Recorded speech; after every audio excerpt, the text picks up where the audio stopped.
네, 시작해 보겠습니다. 안녕하세요. 네, 행정사 실무법을 가르치는 행정사 이종호입니다. 오늘은 이제 저번 주에 본 제 12회 이제 행정사 시험에서 실무법 기출풀이를 하고 총평하고 기출풀이하고 그리고 앞으로 공부를 어떻게 하셔야 될지에 대해서 좀 말씀을 드릴 거예요. 혹시 여기 계신 분들 중에 나는 아직 행정사 시험 공부를 시작하지 않았다 하시는 분 있으신가요? 그러면은 제가 조금 더 기초적인 것도 한번 설명을 드려볼게요. 자, 총평을 말씀드리면 일단은 편의했습니다. 저희 행정사 실무법은 까다롭지 않고 쉬웠는데 근데 지금 시험 치신 분들 다 물어보시면 실무법은 그래도 잘 썼다, 쓸만했다 라고 하시는 분들이 대부분이에요, 사실상. 그리고 근데 그렇다고 해서 점수를 잘 받을 거냐? 그거는 저는 또 아니라고 생각해요. 그거는 이제 까봐야 아는 건데 지금 못 쓴 사람이 없고 지금 거의 다 내 문제는 다 일단 다 썼거든요. 실무법 보신 분들은. 그러면은 이제 좀 더 촘촘하고 좀 꼼꼼하게 쓴 사람이 분명 변별력이 있어서 배점을 좀 더 받을 테고 그렇다고 해서 전부 다 뭐 60점 이상 뭐 분포를 하거나 그렇게 배점을 주진 않을 거예요, 분명히. 그래서 그걸 좀 고려하셔야 되고 이따가 좀 설명드리겠지만 함정이 하나 있었습니다. 그래서 그 점을 만약에 좀 잘못 쓰신 분들은 좀 점수가 깎일 수 있지 않을까 그렇게 생각을 해요. 자, 이거는 이제 그 시험 치시면은 시험장 앞에서 저희 합격의 법학원이 책자 나눠 드리잖아요. 그래서 제 자랑을 잠깐 하면은 거기에서 이제 제가 찝은 논점 중에서 세 문제가 나왔어요. 그래서 세 문제가 나왔는데 저는 사실은 실무법이 더 어렵게 나올 거라고 생각했어요. 이번보다는.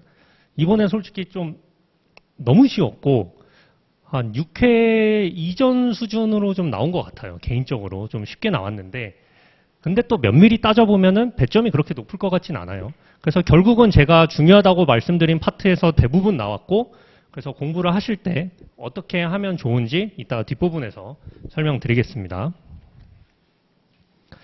자, 문제 1번부터 볼게요. 처음 하시는 분도 있으니까 이제 행정사 실무법은 문제 1번은 사례형으로 나와요.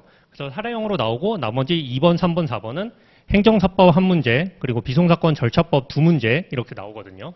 그러면 사례형을 풀 때 당연히 물음부터 읽는 겁니다, 여러분. 이거는 문제는 먼저 읽는 게 아니에요. 물음부터 읽으면 보시면 물음 1, 의뢰 거부행위가 행정심판의 대상이 되는지 그 요건을 검토하고 그리고 거부행위에 대한 불복 방법으로 적합한 행정심판의 유형에 관하여 설명하시오. 이렇게 돼 있잖아요. 그러면 이거는 논점을 그대로 다 준 거죠.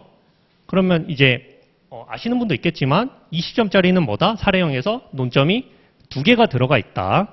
그래서 보면은 거부행위가 거부처분인지가 문제가 되는 거고 그리고 행정심판의 종류가 논점이 되는 거죠. 그래서 이 두 가지를 쓰면 되는 겁니다. 그래서 제가 그 나눠드린 프린트에 답안지 한번 볼게요.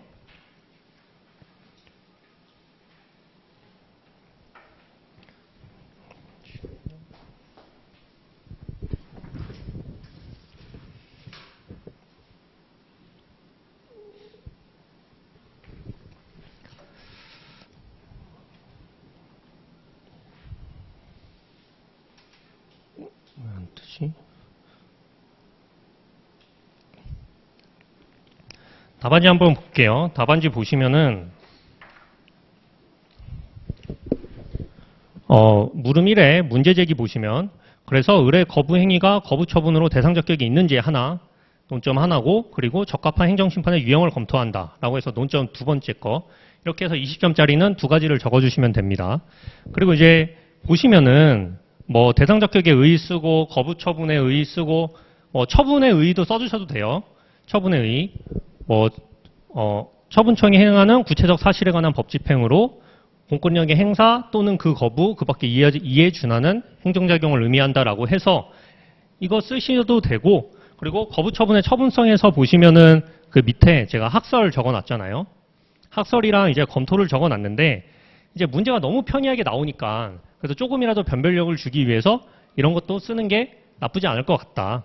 그리고 학설 자체에도 배점이 있는 건 확실하거든요. 제가 작년 실무법을 쳤을 때도 저는 일문에서 집행정지, 거부 처분에서 집행정지 허용 여부 문제가 있을 때 그 부분에서 저는 학설을 썼어요. 그리고 저는 그 부분 배점을 굉장히 높게 받았었기 때문에 학설에도 분명히 배점이 있긴 있는 건 맞습니다. 그래서 거부 처분에서 이 학설이 뭐냐면 그 거부 처분의 요건 중에서 이제 처분을 신청한 법규상, 조리상 신청권이 있어야 한다가 있잖아요. 거부 처분 요건 중에. 근데 그 신청권에 대해서 원래 학설이 나뉩니다. 그거를 그 신청권을 대상적격으로 보고 판단을 해야 된다는 대상적격설이 있고, 그리고 그거는 본안 문제다. 본안 가서 판단을 해야 된다라고 말하는 본안 문제설이 있고, 그리고 원고 적격이면 우리는 이제 청구인 적격이죠. 청구인 적격으로 봐야 된다라고 보는 학설이 있어요. 근데 이제 밑에 보시면 검토에서는 신청권은 일반 국민에게 인정되는 추상적 신청권이므로 라는 게 판례 표현이에요. 그래서 일반 국민에게 인정되는 추상적인 신청권이니까 대상적격으로 보자라고 검토를 써주는 겁니다. 그렇게 해서 이제 사안의 경우에서 보시면은 하나하나 이제 포섭을 해주는 거죠. 뭐 갑이 신청한 토지 형질 변경 허가는 공권력의 행사이고 성립요건의 판례 1, 2, 3번을 다 포섭을 해주는 거예요. 그리고 구청장 의뢰 거부행위로 갑은 자기 소유 토지의 주택을 건축할 수 없는 바 법률관계에 변동이 있다. 그리고 법규상 조리권에 법규상 조리상 신청권이 있다. 이렇게 포섭해 주는 거예요. 이런 식으로 포섭을 해줘야지 배점을 잘 받습니다. 여러분. 너무 간단하게 그냥 대상적격 있다. 거부처분이다. 이렇게 써주시면은 배점을 많이 못 받겠죠. 그죠? 그래서 중간에 있는 내용은 전부 다 암기를 해주시고 밑에 사안 해결을 쓰실 때는 암기한 내용들과 설문의 내용들을 조합을 해서 하나하나 포섭을 해주는 게 좋다. 그리고 행정심판 유형 보시면 이제 취소 심판에 의의, 무효 등 확인 심판에 의의, 의무이행 심판에 의의 쭉 적어줬어요. 이건 이제 그대로 적어주는데 사안의 경우 보시면은 원래 거부 처분에서 그 취소 심판이 인정되지 않는다는 견해가 있었습니다. 과거에. 근데 이제 법이 바뀌면서 그냥 법으로는 완전히 된다라고 못을 받고 판례도 이제 인정을 했기 때문에 이제는 가능하다. 그래서 구청장 의뢰 거부 처분에 대해 갑은 취소 심판, 의무이행 심판, 무효 등 확인 심판을 제기할 수 있다. 이렇게 써주시면 됩니다. 그래서 만약에 이 말도 적어주면 좋겠죠. 무효 등 확인 심판은 청구기간에 제한이 없으니까. 그죠? 만약에 청구기간이 도과한 경우도 있을 수 있잖아요. 저희 실제 실무상에서도 청구기간이 도과했는데 행정심판을 하고 싶다고 이제 가져오시는 분들이 분명히 있어요. 나는 억울해서 안 되겠다. 무조건 가야겠다. 이렇게 말씀하시는 분들한테는 무효 등 확인 심판을 할 수는 있습니다. 그렇게 얘기를 하거든요. 그래서 청구기간이 도과한 경우에는 무효 등 확인 심판으로 다툴 수 있을 것이다.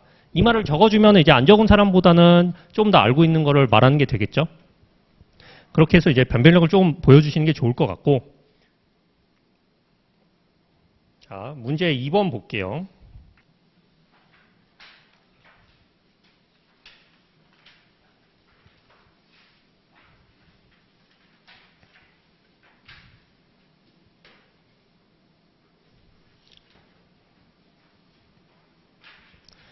물음 2 보시면은 물음 2가 함정이 있었어요. 자,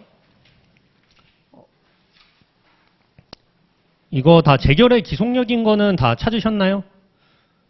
다 찾으셨겠죠? 재결의 기속력은 문제 패턴이 제가 어떻게 된다 그랬죠? 이전에 무료특강 들어보신 분들은 아시겠지만 인용재결이 나오면은 나올 수 있는 게 뭐가 있다? 재결의 기속력이랑 직접처분, 간접처분, 간접강제 이 둘 중에 하나 나온다.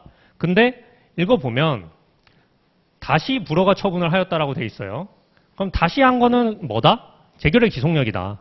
그래서 논점은 그냥 이거 물음 2만 보면은 재결의 기속력인 걸 알 수 있는 거예요.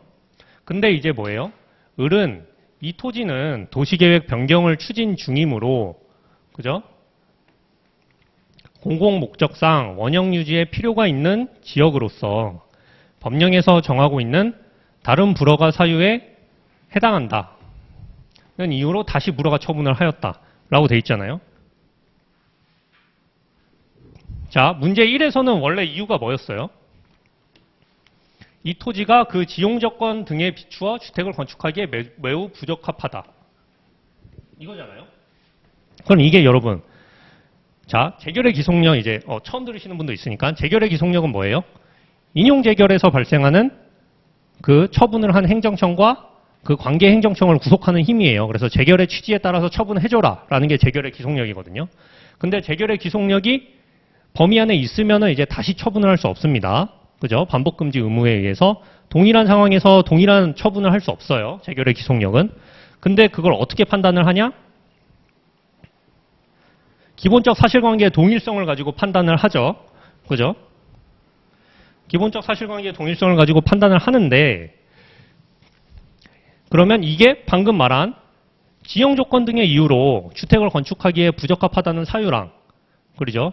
그리고 공공 목적상 원형 유지에 필요가 있는 지역이라서 안 된다라는 사유가 기본적 사실관계의 동일성이 있나요?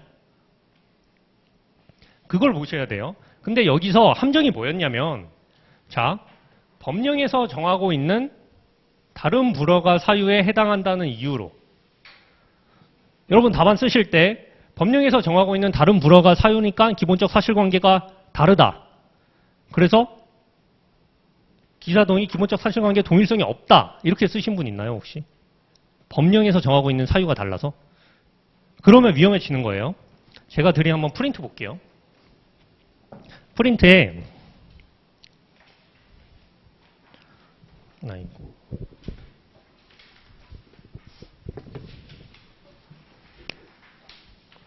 요거 있죠. 대법원 2008년 2월 28일 2007도 13791 판례. 이거 보시면 이제 판시사항 1번에 보면 자, 두 번째 줄 뒷부분에 근거 법령만을 추가, 변경하거나 당초 처분 사유를 구체적으로 표시하는 것이 허용되는지 여부 해서 적극 돼 있죠. 된다고 돼 있죠. 이게 이제 처분 사유 추가 변경 판례인데 처분 사유 추가 변경도 여러분 다 아시다시피 뭐예요? 기본적 사실관계의 동일성이 문제되는 논점이죠. 그래서 기본적 사실관계의 동일성이 있어야 뭐예요? 처분 사유 추가가 가능합니다. 아시죠? 근데 이거는 어떻게 했어요? 근거 법령만을 추가 변경해도 당초 처분 사유를 구체적으로 표시하는 것이 허용되는지 여부에서 가능하다고 했어요. 그러니까 법령을 단순하게 바꾼다고 하더라도 처분 사유 추가 변경이 허용된다는 건 기본적 사실관계의 동일성을 인정한다는 말입니다. 아시겠죠? 그러니까 이 말 뭐예요? 법령에서 정하고 있는 다른 불허가 사유에 해당한다는 이유로 그죠? 이 말이 기본적 사실관계의 동일성이 없다라는 말이 아니다. 그걸 아셔야 돼요.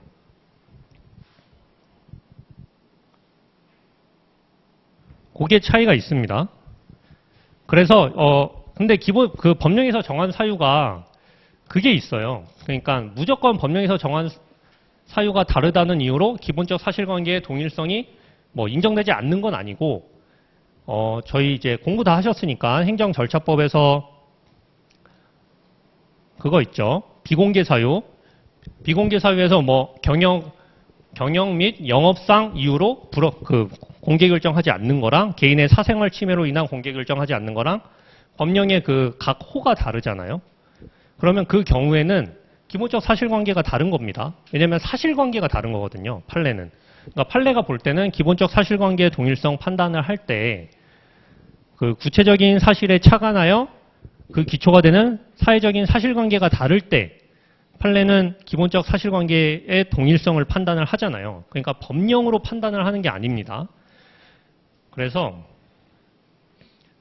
그렇게 비공개 사유와 같이 사실관계가 다른 경우에는 법령이 바뀌어도 인정을 안 해주지만 기본적 사실관계 동일성이 있다는 거를.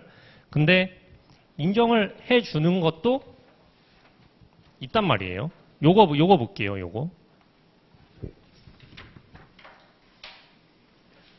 지금 이게 띄워줘야 되는데 안 띄워져가지고.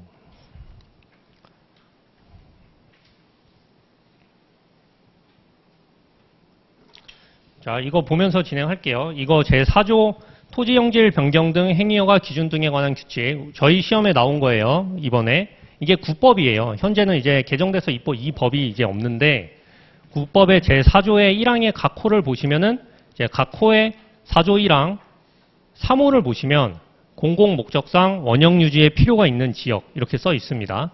이게 처분청이 말한 요거예요. 공공목적상 원형 유지에 필요가 있는 지역이다. 그죠? 그래서 요걸로 거부를 했다. 근데 이제 각 호를 보시면은 내용이 1호 보시면은 뭐 환경, 풍치, 미관 등이 크게 손상될 우려가 있는 지역이면 이게 토지 형질 변경 허가를 안 해주는 사유에 해당하는 것들이에요. 각 호가. 그러면 제2호는 역사적, 문화적, 향토적 가치가 있는 지역으로서 원형 보전에 필요가 있는 지역 안 해준다는 거고, 또 공공목적상 원형 유지 필요가 있는 지역 3호 안 해준다는 거고, 4호 녹지 지역에서 조수류 등이 집단적 서식하거나 생육되고 있는 지역 또는 보전에 필요가 있는 지역 이렇게 돼 있잖아요. 다 읽어보시면 뭐예요? 결국은 공공목적이죠. 공공목적. 그러니까 판례는 이거를 기본적 사실관계의 동일성이 있다고 본 거예요.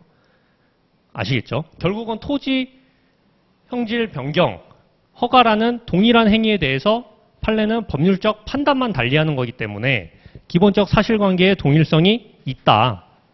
그렇게 본 거고, 그래서 이게 처분사유 추가 변경 판례인데 원래는. 그래서 처분사유 추가 변경이 허용된다. 이렇게 갔던 거거든요. 근데 이제 저희는 재결의 기속력으로 나왔으니까 결국은 기본적 사실관계의 동일성이 있어서 다시 처분하는 것은 기속력의 저촉됨으로 의뢰 거부 행위는 정당하지 않다. 이렇게 가는 게 판례대로는 맞습니다. 근데 이렇게 안 가셔도 돼요. 답안 보시면 아시겠지만 재결의 기속력 암기하면 쓰시는 내용들 있잖아요.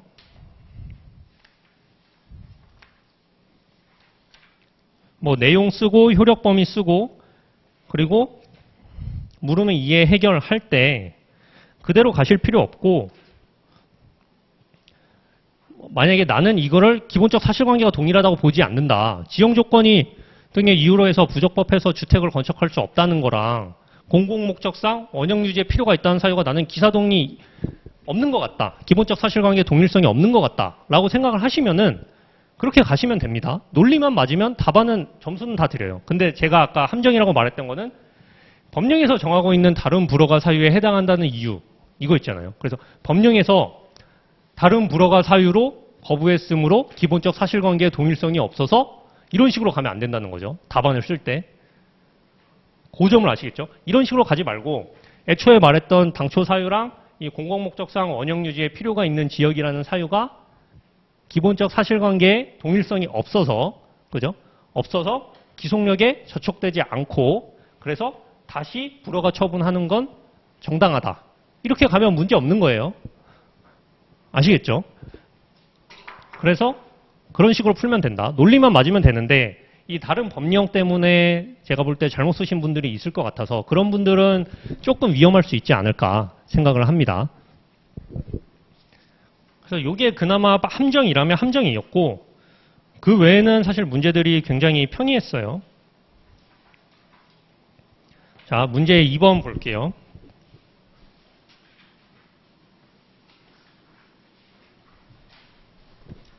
자, 일반 행정사가 다른 사람의 위임을 받아 수행하는 업무에 관하여 설명하시오. 이렇게 돼 있는데, 행정사 업무는 이제 다들 A급으로 꼽는 논점이었죠. 그래서 아마 못 쓰신 분들은 없을 거라고 생각하는데, 일반 행정사라고 그나마 한 번 꽈어요. 그냥 외국어 번역 행정사 요거 관한 업무, 번역에 관한 업무 빼주면 되겠죠. 그죠? 그래서 답안 보시면은 저도 빼고 적었습니다. 뭐 특별한 거 없죠.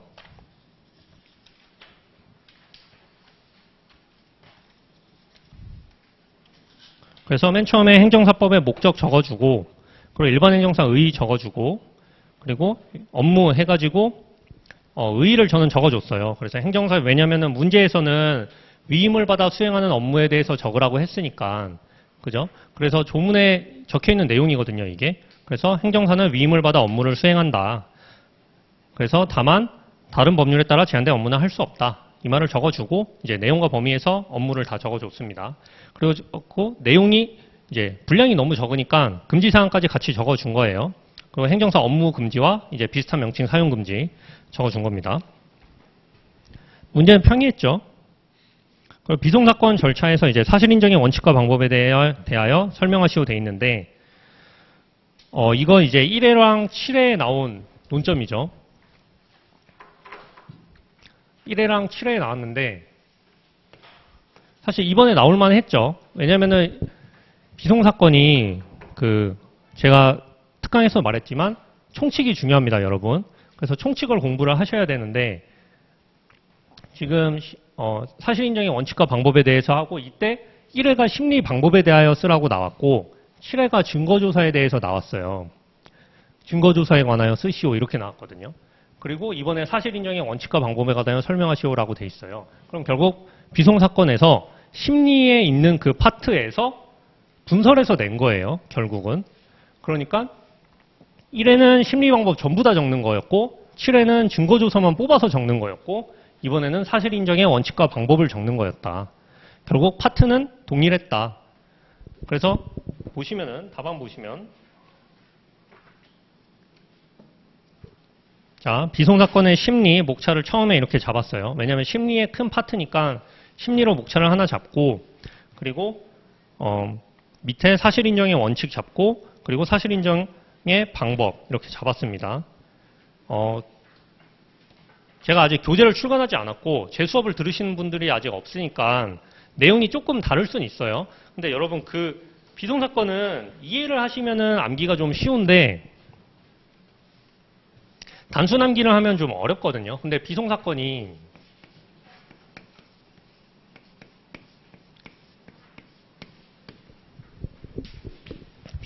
뭐죠? 사건관계거든요. 결국 사건관계를 확정하는 건데 법원이 후견인적 관점에서 관여하는 게 비송사건이잖아요. 그러면 왜 사인 간의 관계를 확정하는데 법원이 구태여 관여를 할까요? 원래는 관여를 안 하는 게 민사소송인 거죠. 근데 왜 법원이 관여를 하냐면 공익성이 있기 때문이에요. 사인 간의 관계지만 공익성이 있어요. 비송사건은.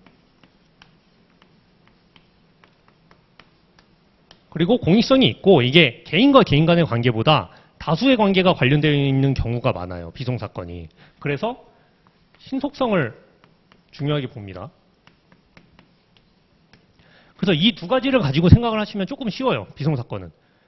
그러니까 사인 간의 관계를 결정하는 건데 공익적인 색채가 좀 짙은 사건들을 비송사건으로 많이 하고 그리고 신속성이 필요한 거를 비송사건으로 많이 합니다.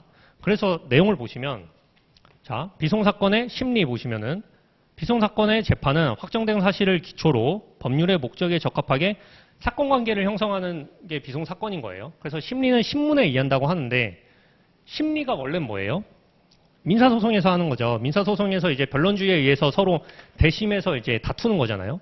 근데 신문은 재판장이 말 그대로 묻는 거예요. 그러니까 뭐예요? 공익성. 공익성이 중요하니까 재판장이 주도하에 이제 신문을 하는 겁니다. 아시겠죠? 그래서 사실인정의 원칙 보면은 결국은 공익성이 중요하니까 직권주의라는 말이 나오는 거고 그래서 자료 수집의 책임과 권한은 법원에 있다가 나오는 거고 또 직권 탐지주의는 뭐예요? 공익성이 있으니까 그죠? 그래서 절대적 진실 발견 요구가 있는 거고 그래서 필요한 경우 법원이 의도적으로 증거조사를 할 수 있다. 이런 직권 탐지주의가 나오는 겁니다. 이 공익성 때문에. 그렇게 생각하고 외우시면 조금 더 쉬워요. 그리고 사실 인정의 방법 하면은 그래서 이제 사실의 탐지와 증거조사가 있는데 증거조사는 이제 비송사건 절차법을 보시면은 인증과 감정에 관한 민사소송법의 규정을 준용한다라고 돼 있어서 원래 다른 증거조사 방법도 다 있어요. 민사소송에. 근데 인증과 감정만 민사소송법으로 규정을 해서 증거조사 절차를 따르는 겁니다. 그 외에는 전부 다 사실탐지로 보는 거예요. 그래서 사실탐지로 보고 제가 쓴 거 보시면은 강제력도 인정되지 않는다. 그리고 자료 수집에 적합한 형태로 하면 충분하다. 이런 말이 있죠. 이게 왜 있는 거예요? 이거 다 신속성 때문이에요. 신속성. 빨리 하려고. 그리고 촉탁도 증거조사인 증인 또는 감정인의 신문과 사실탐지는 촉탁할 수 있다. 남한테 맡기는 거고. 그리고 조서 작성도 그 증거조사에 관해서 조서 작성은 필수적인데 그 외에는 이제 임의적이거든요. 결국 그것도 다 신속성 때문에 나오는 겁니다. 그리고 심증의 정도도 이제 원칙적으로는 증명으로 하는데 예외적으로 특별한 규정이 있으면 소명에 의한다라고 돼 있어요. 이것도 이제 그냥 단순히 암기를 하기보다 심증 정도도 여러분, 증명의 방식에 의하는 거는 이거는 이제 엄격한 그 절차에 의해서 증명을 해야 되는 거거든요. 그래서 이게 법관의 확신이 있어야 되는 겁니다, 원래.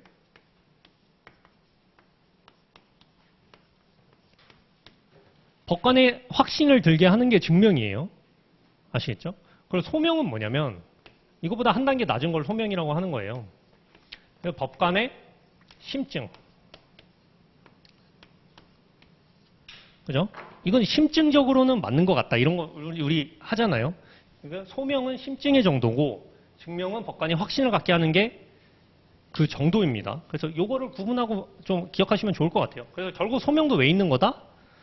신속하게 하려고 하는 거다. 그렇게 생각하시면 됩니다. 그래서 증명 방식도 자유로운 증명에 의하고 증거 제출 책임은 이제 기본적으로는 없죠. 근데 어떤 사실에 대해서 아예 주장을 하지 못해가지고 재판을 할 수 없는 경우도 있을 수 있잖아요. 그런 경우에 대한 증거 제출 책임, 객관적 증명 책임이라고 하죠. 그런 거를. 그런 거는 있을 수 있다. 그렇게 보시면 됩니다.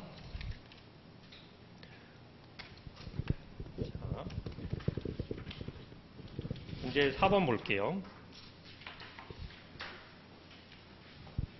자, 종료 원인에 관하여 설명하시오라고 되어 있는데 여러분 여기 종료 파트도 나온 지 좀 된 파트였어요. 아시죠? 2회에 나왔던 논점입니다. 이게 종료 원인에 대하여 쓰시오가.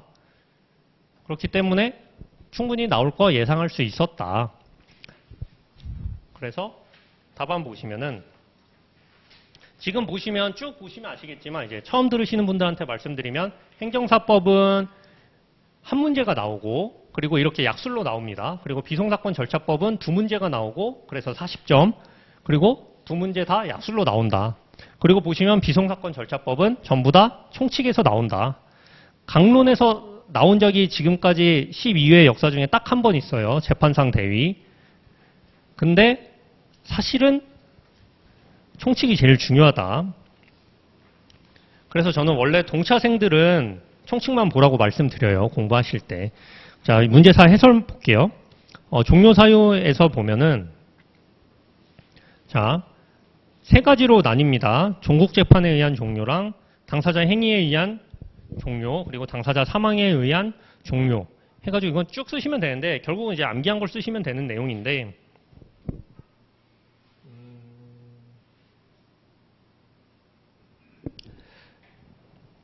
뭐 특별한 거라고 하면은 이제 신청에 취하해서 민사소송이랑 이게 차이가 있는 거죠. 원래 신청 취하가 되는데 비송사건에서는 당사자 신청에 의해서만 절차가 개시되는 경우에 취하할 수 있다라고 돼 있어서 직권사건은 이제 취하되지 않는다라고 돼 있잖아요. 직권사건이 뭐냐면 법원이 직권으로 개시하거나 신청에 의하여 개시되는 거 아시겠죠? 신청 또는 법원의 직권에 의하여 개시되는 걸 직권사건이라고 합니다. 그래서 이 경우에는 취하가 안 된다. 그리고 신청 포기는 항고권의 포기만 되고 신청의 포기는 안 된다. 그리고 당사자 사망에 의한 종료도 민사소송이랑 차이가 이제 비송사건 절차법에서는 절차에 중단이 없잖아요. 중단이 없으니까 이제 당사자 이 비송사건에서 문제가 되는 그 권리 사건이 상속의 대상이 되는지 안 되는지를 기준으로 해서 판단을 합니다. 그래서 상속의 대상이 되면은 절차가 종료되지 않고 계속 진행을 하고 그리고 상속 대상이 아니면 이제 그 당사자가 사망했으니까 절차가 바로 종료가 되는 거겠죠. 그래서 그렇게 이번에 문제가 나왔습니다. 근데 문제를 보시면 여러분 어떤 식으로 나왔냐면 제가 지금 해설을 했지만 전부 다 기출에서 나왔어요. 사실은 90%가 기출이었습니다. 이번에 나온 거. 행정사 업무 빼고는 다 기출이었는데 사실상. 근데 업무도 사실은 워낙 다들 중요하게 찝었던 거니까 그래서 사실 못 푼 사람은 없었을 것 같아요. 그래서 앞으로 공부 방법에 대해서 제가 말씀을 드리면 무조건 일단은 기출 중심으로 공부하셔라. 아시겠죠?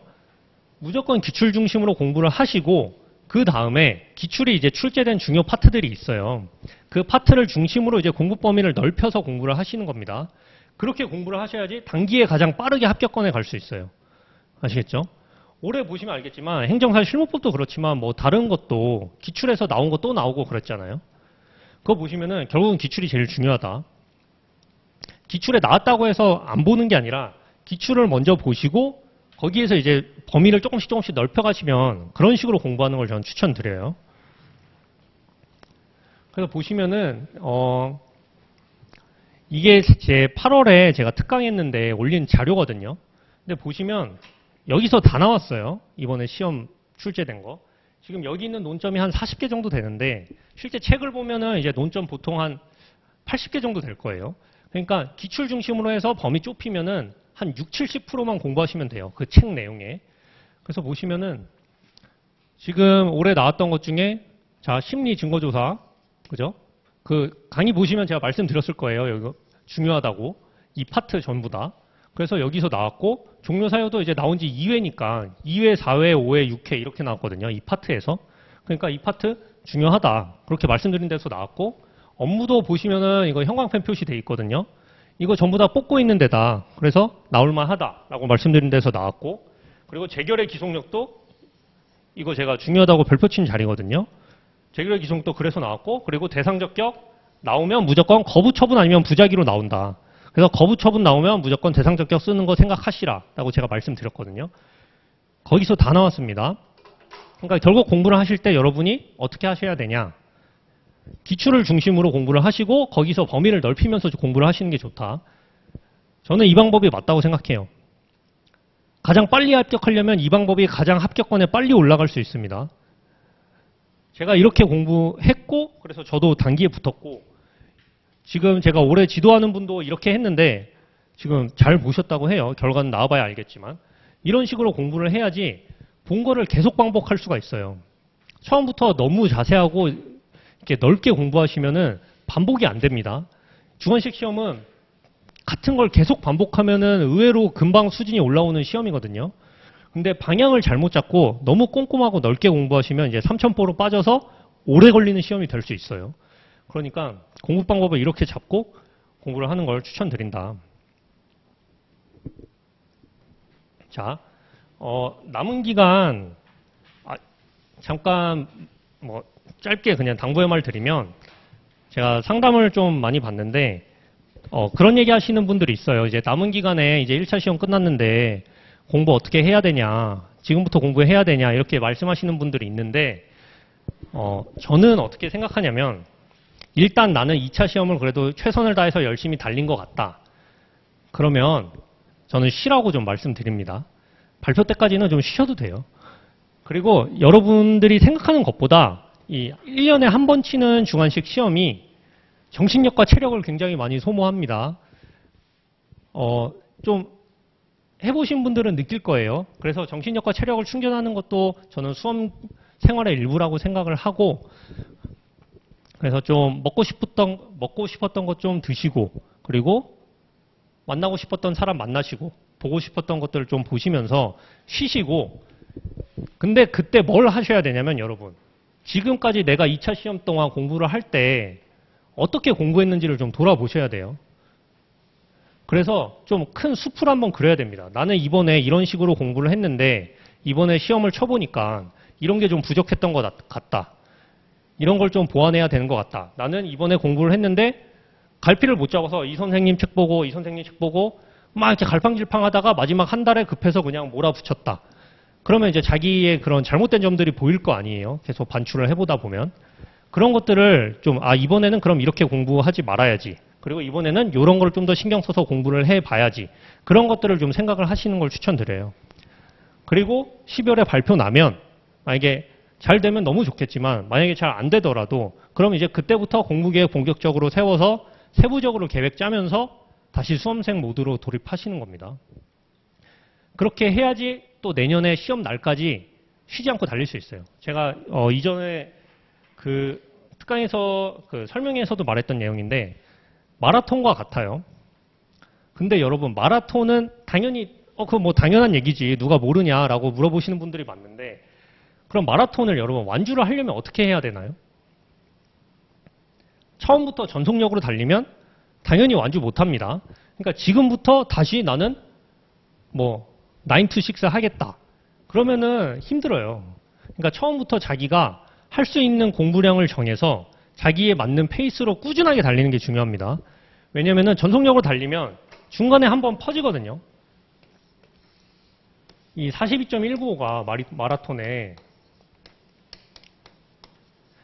우리가 합격하는데 필요한 공부량이라고 하면은 여러분 이거 등수는 중요하지 않습니다. 완주만 하면 붙는 시험이에요. 이 공부량만 채우면.